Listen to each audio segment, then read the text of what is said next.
احنا دلوقتي في جناح شركة بيجو، ودي المسؤولة الإعلامية عن الشركة. بتشرح لنا ازاي مصممين الشركة قدروا يعملوا تصميم فيري دايناميك، وفي نفس الوقت يحسسك ان هو فيه الدي ان ايه بتاع شركة بيجو.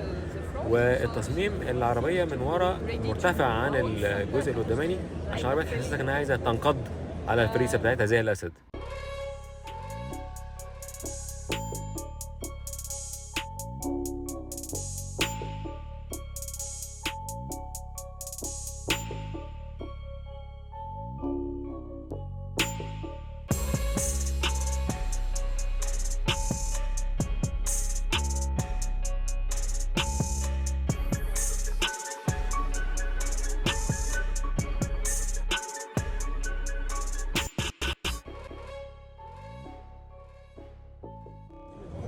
العربية يا جماعة على طبيعة مبهرة.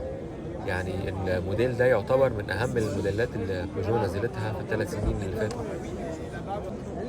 العربية اس يو في كوبي ستايل، خطوطها فيري اجريسيف ديناميكية جدا، وفعلا حافظت على الدي ان ايه بتاع شركة بيجو زي ما كانوا بيقولوا في الشرح بتاعهم.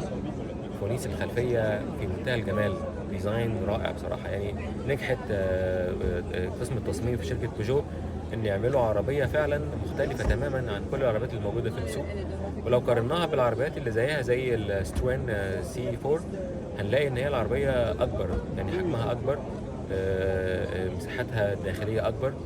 العربية دي هيكون ليها شأن كبير جدا في السوق. ايه يا جماعة الجنط ده؟ يعني الجنط رائع، جنط ديزاين رهيب، حاجة فيري سبورتي قوية جدا. ده الموتور البلاج-ان هايبريد. العربية فيها بطارية بتتشحن، موتور 1600 سي سي مع الموتور الكهرباء، طلع 225 حصان. حجم الشنطة كويس جدا، حوالي 470 لتر، ولما الكراسي بتنزل بتوصل لحوالي 530 لتر.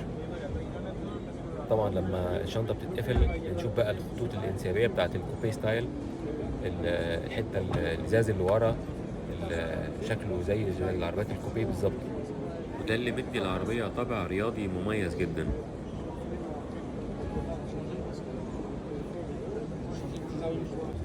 تابلو العربية تابلو شيك جدا ورياضي، وفي شاشة كبيرة لعرض البيانات والنافيجيشن سيستم وكل الميديا بتاعت العربية. الكونسول اللي في النص برضو تصميمه رائع جدا. الدركسيون الصغير اللي ابتدت بيجو تعمله في كل موديلاتها يخلي شكل العربية سبورتي جدا وسواقتها سهلة جدا. تصميم الكراسي رائع، بيخلي القعدة في العربية مريحة جدا. أنا شايف إن التابلو العربية دي بصراحة أحلى من أو أجمل من تصميمات عربيات ألماني كتير من جوه.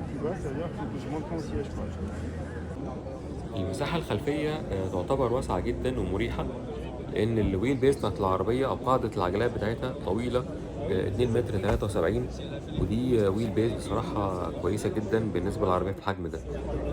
شايفين يا جماعة السبويلر اللي فوق الإزاز؟ تصميم رائع بصراحة.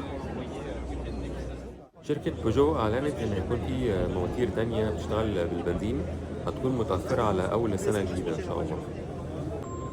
سعر العربية بكل الأوبشنز 60,000 يورو.